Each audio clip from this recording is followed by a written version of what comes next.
Assalamualaikum warahmatullahi wabarakatuh. Nah, hari ini mau berbagi koleksi ya. Koleksi selama ini yang suka Harry Potter, mungkin hari ini juga generasi-generasi di bawahku suka akan Harry Potter, nonton filmnya selalu ditayangkan dan novelnya selalu dicetak. Sekarang kemarin baru main ke Gramedia ngeliat udah ada cover baru lagi, jadi udah sampai 3 atau 4 cover di Indonesia beredar itu. Saya punya yang lama. Jadi Harry Potter itu ada 7 seri, ada 7 novelnya, 7 serinya. Ini waktu beli dulu, waktu beli lama, mungkin beli second saya. Enak kalau beli second gitu. Ini itu ada 7 novel. Harry Potter pertama, Harry Potter and the Sorcerer's Stone. Harry Potter kedua, Harry Potter and the Chamber of Secret. Kemudian Harry Potter ketiga, Harry Potter and the Prisoner of Azkaban. Kemudian Harry Potter keempat, kita punya Harry Potter and the Goblet of Fire. Harry Potter kelima, ini yang paling tebal ini, Harry Potter and the Order of Phoenix. Kemudian Harry Potter ke-6, Harry Potter and the Half-Blood Prince. Kemudian Harry Potter ke-7 yang terakhir, Harry Potter and the Deathly Hallows. Ini versi bahasa Indonesia, versi terjemahannya. Nah, kapan-kapan kita ngeliatin yang versi ininya aslinya ya. Saya rasanya ada juga koleksinya. Nah, ini Harry Potter and the Sorcerer's Stone,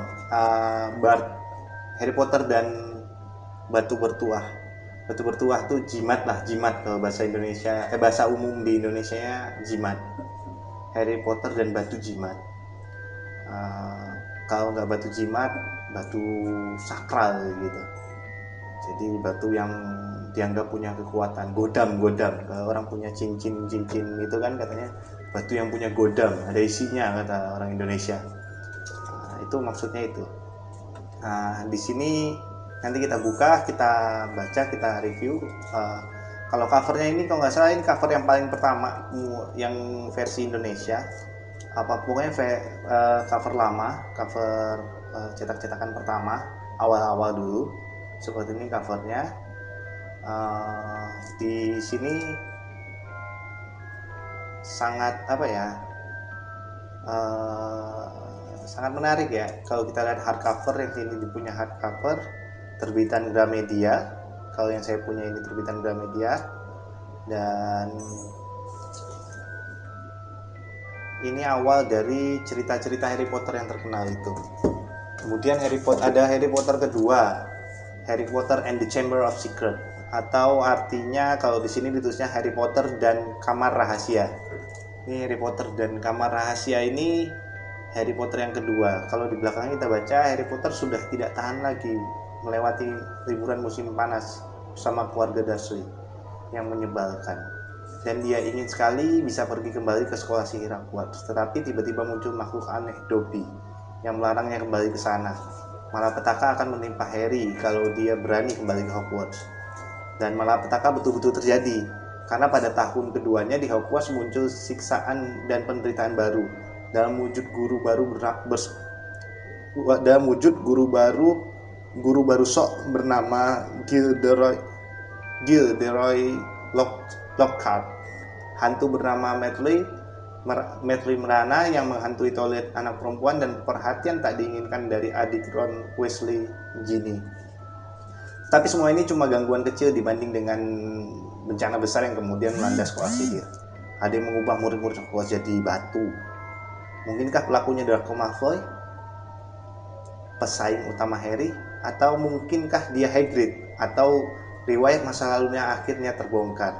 Atau mungkinkah pelaku anak yang paling dicurigai semua orang di Hogwarts, yaitu Harry Potter sendiri? Ini buku kedua. Buku pertama tadi belum saya bacain ya, sinopsis ya belakangnya. Saya bacakan sedikit. Harry Potter dan Batu Bertuah. Harry Potter belum pernah jadi bintang tim Quidditch, mencetak angka sambil terbang tinggi naik sapu. Dia tak tahu mantra sama sekali, belum pernah membantu menetaskan naga ataupun memakai jubah gaib yang bisa membuatnya tak kelihatan. Selama ini dia hidup menderita bersama paman dan bibinya, serta Dudley, anak mereka yang gendut dan manja.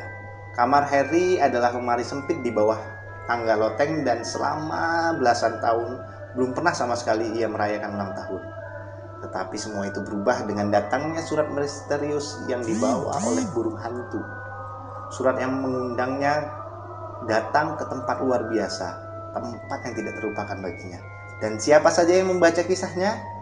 Karena di tempat itu dia tak hanya menemukan teman, olahraga udara, dan sihir dalam segala hal.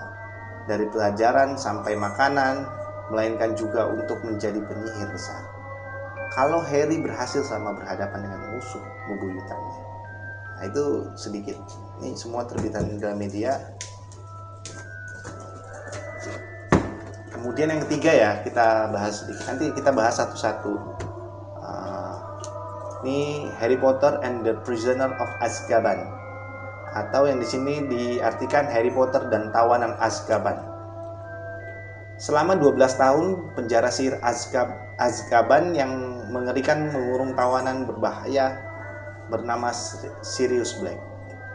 Black yang ditahan karena membunuh 13 orang dalam satu kutukan, dikabarkan sebagai putra mahkota si pangeran kegelapan Voldemort. Sekarang Black berhasil kabur. Hanya ada 2 petunjuk untuk memperkirakan kemana kiranya tujuannya. Keberhasilan Harry Potter mengalahkan Voldemort berarti kejatuhan Black juga. Dan para pengawal Azkaban sering mendengar Black mengigau dalam tidurnya. Dia di Hogwarts. Dia di Hogwarts. Harry Potter tidak aman. Bahkan sekalipun dia berada di perlindungan dinding kastil sekolah sihirnya dan dikelilingi oleh teman-temannya, karena mungkin saja ada pengkhianat di antara mereka. Itu yang ketiga, tentang kalau di sini sinopsisnya ada penjahat yang lepas dan menyatakan posisi Harry tidak aman. Wah, ini yang keempat ini serunya. Saya pertama kali sebelum ada film Harry Potter difilmkan, atau mungkin saya ya yang belum pernah menonton saat itu Harry Potter. Saya pertama kali dikenalkan Harry Potter dari ini, novel keempatnya, bukan dari novel pertama. Habis baca itu saya langsung cari novel pertama, kedua, dan ketiganya. Ini Harry Potter and the Goblet of Fire, Harry Potter dan Piala Api. Tahun ini akan berlangsung Piala Dunia Quidditch. Harry ingin sekali menontonnya. Tetapi akankah keluarga Dursley mengizinkannya? Tahun ini Hogwarts juga tidak akan jadi tuan rumah turnamen sihir yang sudah lebih 100 tahun tak pernah diadakan. Tahun ini Hogwarts juga akan menjadi tuan rumah turnamen sihir yang sudah lebih 100 tahun tidak pernah diadakan. Tahun ini Harry beranjak remaja, juga mulai naksir cewek. Siapakah cewek beruntung yang kejatuhan cinta penyihir dan seeker beken ini? Tapi tak semua yang dialami Harry peristiwa hura-hura. Karena mendadak bekas luka di keningnya terasa sakit sekali. Dan di langit malam muncul tanda kegelapan, tanda yang menyatakan bangkitnya Lord Voldemort. Dan itu baru permulaan. Wujud Lord Voldemort akan kembali sempurna bila dia berhasil mendapatkan darah musuh besarnya, Harry Potter. Dan dengan bantuan abdi yang setia, Lord Voldemort menculik Harry. Akhirnya, untuk pertama kalinya selama 13 tahun, Harry berhadapan langsung dengan musuh besarnya. Dan tak terhindar lagi, keduanya berduel. Ini bangkitnya musuh Harry Potter, Lord Voldemort, penyihir jahat. Kemudian Harry Potter and the Order of Phoenix. Nah, ini buku paling tebalnya, yang artinya Harry Potter dan Orde Phoenix. Orde itu sekte, bisa diartikan sekte. Orde ini bukan sekte ya, kalau enaknya biasanya orang mengartikannya sekte. kumpulan yang meyakini sesuatu hal yang sama. Jadi di sini ditulisin order Phoenix, jadi sekte Phoenix. Dumbledore menurunkan tangannya dan menatap Harry melalui kacamata bulan separuhnya. Sudah waktunya bagiku, katanya, untuk memberitahumu apa yang seharusnya kuberitahu padamu 5 tahun lalu. Harry, duduklah. Aku akan mengungkapkan segalanya. Tak diragukan lagi, tahun kelima Harry Potter bersekolah di Hogwarts merupakan tahun yang sangat penting. Kini ia berusia 15 tahun dan sebagai remaja ia mengalami gejolak masa muda yang mengubah beberapa sifat dasarnya.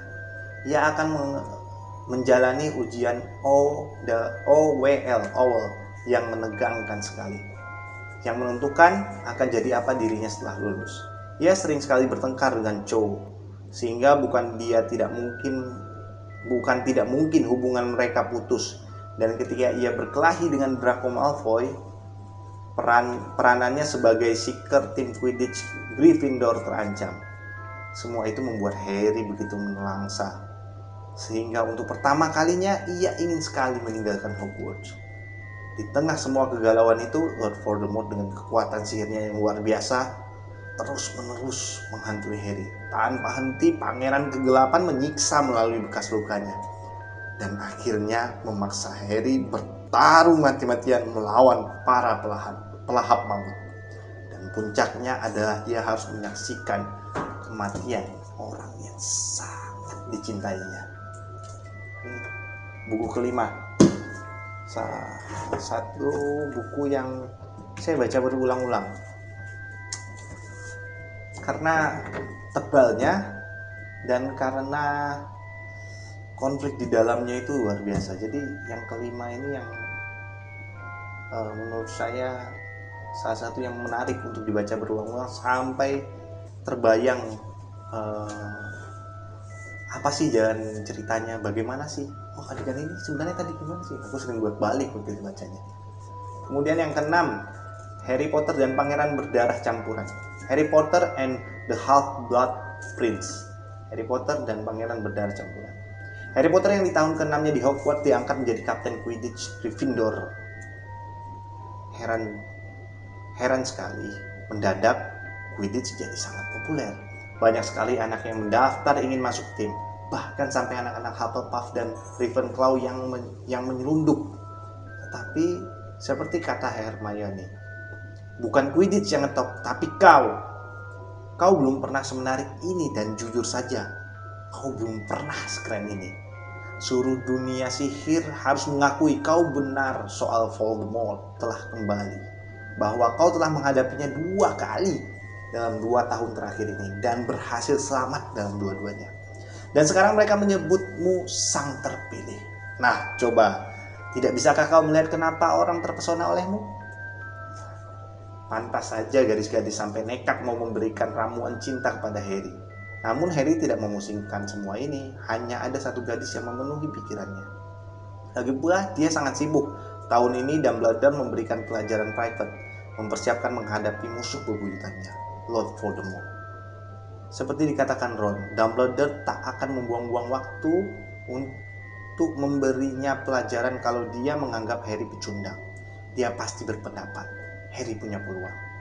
Harry mengira cita-citanya menjadi seorang Auror telah kandas karena nilai ramuannya tidak mencukupi. Namun dia keliru.